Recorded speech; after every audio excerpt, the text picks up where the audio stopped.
Our guest is one of America's outstanding humanist scholars and the author of many books. His latest is entitled MIA, or Mythmaking in America. He is Mr. H. Bruce Franklin. Welcome to the show. It was a pleasure to meet you. I'm also, I have to say, amazed by the position taken in the book, because you're saying this has been a a plot, shall I call it, a strategy? What would be the kindest way to define this? A hoax, a concoction, okay. A fraud. All right, that's what you're saying. Yeah, right.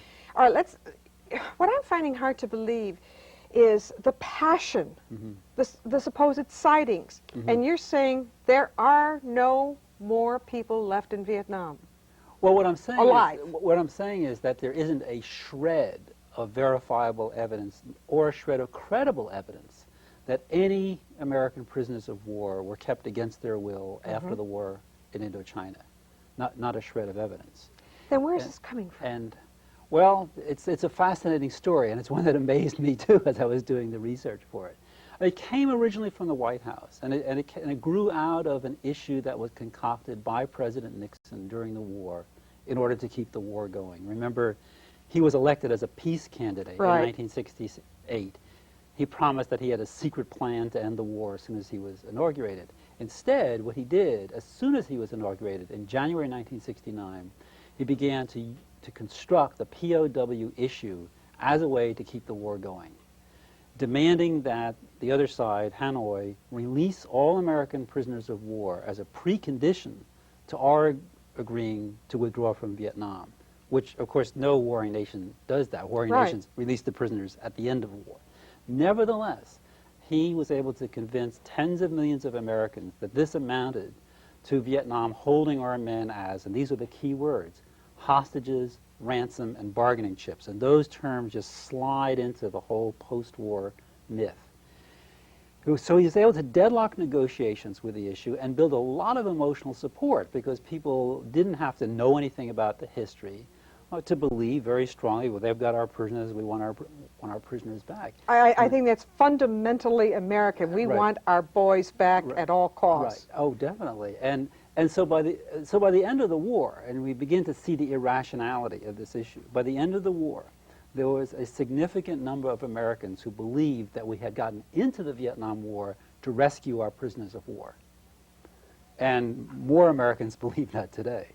All right. Now, before we touch on that issue, because I do want to go on that as well, but you say part of the reason for the Nixon strategy, or the Nixon hoax, as you claim it is, you say was because Americans were getting very concerned about the atrocities we were committing, and this was a way of diverting the attention of the American people? Well, it was diverting attention from the way we were conducting the war, but it was also a way of diverting attention from what was happening to our soldiers in the war. Americans began to see a lot of pictures of men, or boys in many cases, the average age was 19, being zipped into body bags, or being carried to medevac helicopters with their guts hanging out. And in place of those images and the images of the burning villages, we now got images of prisoners of war as more and more central. 50 million bumper stickers by the end of the war, 135 million postage stamps, the bracelet campaign. Most of us bought one. Right, very emotional. And many people grew up with those bracelets on their wrists, going through junior high and high school with that, never taking it off night and day, getting deep emotional ties.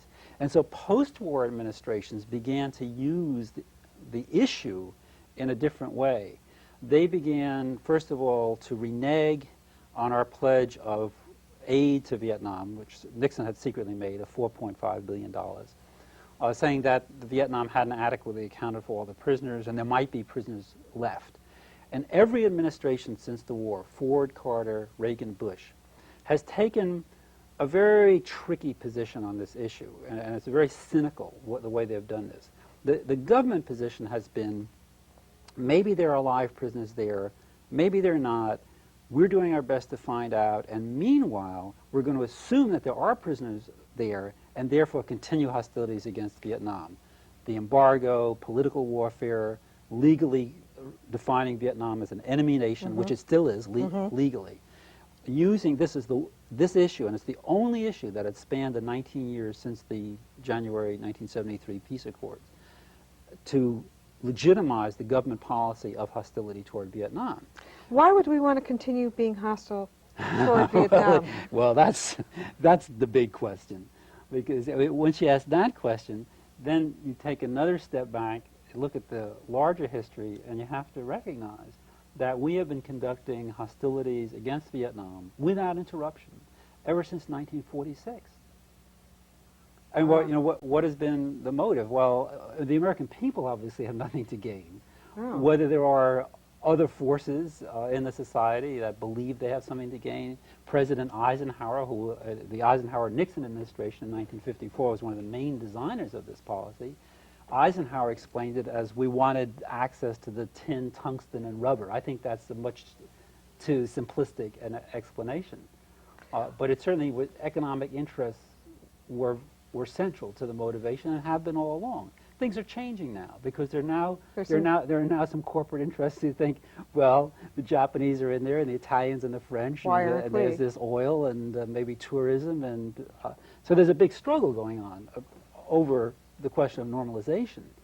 And in this particular context, we see that the POW-MIA issue has turned into a kind of Frankenstein's monster for the government, because while they're taking this very ambiguous position, very cynically, many Americans, especially after the issue was turned into a myth with the movies and so forth in the 1980s and the activities of the Reagan administration, many Americans believe that the government knows that there are POWs there and is engaged in a conspiracy to cover up their existence. All right, that leads me to another question, but we're going to hold for Right. just a minute. We'll continue on. Stay with us. We are continuing our discussion with H. Bruce Franklin. He's the author of this book, MIA, or Mythmaking in America. You were talking about the fact that many Americans believe that the government knows there are people over there in Vietnam and are part of the conspiracy. Do you feel then, if you believe that, do you feel then that that is why the government has recently sent another contingent of people to Vietnam who, I believe, as we are taping this, are digging through the sandy beaches and things, looking for remains, et cetera, et cetera, et cetera? Well, first of all, we should recognize that 70% of the American people believe that there are live POWs there, despite the fact that there's no evidence that there are any there, and despite the fact that it's a preposterous idea, since why in the world would the Vietnamese hold them? More than 50% of the people believe the government is engaged in a conspiracy to conceal their existence. Now, things changed beginning in the spring of 1991, when the Bush administration released what it called a roadmap toward the normalization of relations with Vietnam.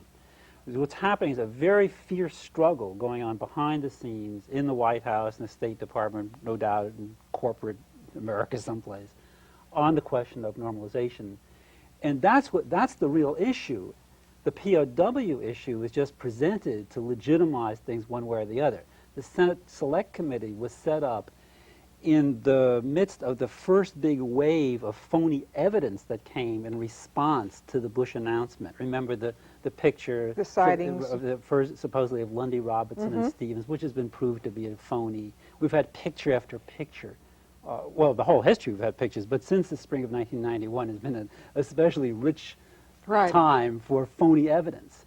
So these forces are wrestling with each other, and inside that Senate Select Committee, Senator Helms, Senator Grassley, Senator Smith, who have been leading advocates of the belief in live POWs and pushing the idea that the government is conspiring, they are pretty much in control of the agenda of that committee now, despite the fact that John Kerry of Massachusetts, himself a Vietnam veteran, and is pretty skeptical on this issue, is the chair of the committee. And they're over in Indochina now, or just recently were. All right, now, I have so many questions. Why do so many people then believe that there are people still in Vietnam? How many people are we really talking about when we're talking about unaccounted people? Right. And is the fact that for the first time we combine POWs and MIAs together part of the confusion? Yes, I mean that was part of the brilliance of the Nixon stratagem, that creating this category called POW/MIA, suggesting that any missing person may be a POW. I mean, those always were separate categories in all previous wars. To get things in perspective, it is a good idea to look at the actual numbers. There are now 78,750 Americans still unaccounted for from World War II. There are Oh, my 8,100 unaccounted for from the Korean War. The total unaccounted for from the entire Indochina War from 1961 on, all the countries of Indochina, is 2,266, which compared to these other numbers is very small. Not only that, half of those were never missing in action. Approximately half of them were killed in action in circumstances where their body couldn't be recovered. They're officially designated KIA, BNR, killed in action, body not recovered. So the only thing that's unaccounted for is their body. So we're really talking about 1,165 who were at some time missing. And that is, considering the nature of the war, how long it was fought, the kind of terrain it was fought in, a very, very small number. It's a great tribute to search and rescue operations that so few people ended up missing. 81% of those missing are airmen who were lost in circumstances where there's very, very little likelihood that they could possibly have survived the incident of their crash or ejection. I know a little bit about this myself. I flew for 3 years in the Strategic Air Command.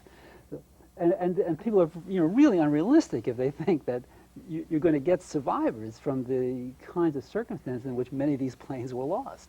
So do you attribute the fact that the numbers are so high that the Americans still believe that there are people over there to the fact that we have been caught up in the emotionalism then? Well, on the simplest level, the reason that the American people, or the majority of American people, believe in it is they've never heard the truth. That this book represents the first time that the American people have heard how this issue was concocted, who did it, and why. Before that, all they've heard are the two sides of the story. The government side, that is that ambiguous position, maybe there are, maybe there aren't, and then the other side, which is, yes, there are, and the government's hiding them. All right, then a couple of other quick questions. What about the missions that went in to rescue? Before we talk about rescuing, Senator Kerry said that a large percentage of those people who may be still missing in action could be deserters, that there were a large number of deserters during the conflict. Is that legitimate? No, what he said was a little different. What he said was that deserters account for a large number of the live sightings that have been reported, and that's definitely true. There was a large number of people who did stay, various reasons. Some married Vietnamese women went to live in villages. Others were working in Saigon. Some were in the black market in Saigon. I just received a letter from a career NCO in the Navy whose son is a deserter who's living there. He runs a bar in Saigon. But he's in touch with his family. Yeah, he is. But people are seen, and they're reported. Here, I've seen an American, so they say, well, there must be a POW. There are a lot of the basis for the live sightings. There are many bases. There are Mennonite missionaries working in Laos in bandit-infested areas where they have to travel under armed guard. So people see Westerners with people with guns walking along with them. They figure they're prisoners. They're not. I see. They're Mennonite aid workers. And then there have been lots of phony live sightings, too, because millions of dollars have been offered in rewards for information, and many people in Vietnam and Laos believe that if they give information, this may give them a ticket to the United States. All right, let's talk a minute then about Bo Gritz. I mean, I think his name probably is one of them, well, certainly to my thinking, the most known advocate for going in and trying to rescue people. What's your opinion? Well, I mean, Gritz did go in. He's gone in a number of times, and of course his exploits were the basis for that whole series of POW rescue movies, beginning with Uncommon Valor with Gene Hackman and the two Chuck Norris missing in action movies and Rambo with Sylvester Stallone and many others. Gritz has never seen a prisoner. He's testified to Congress many times. I've read everything he's written on the subject. I've talked to him directly, and I've read all the testimony that he's given. At one time, he said he had 30 rolls of film that he'd taken with Super Tech cameras at a distance, and the Congressional Committee kept asking, well, could you give us the film? He never produced it. At one time, he came back and he said he brought back the remains of two Americans. It turned out they were pig bones.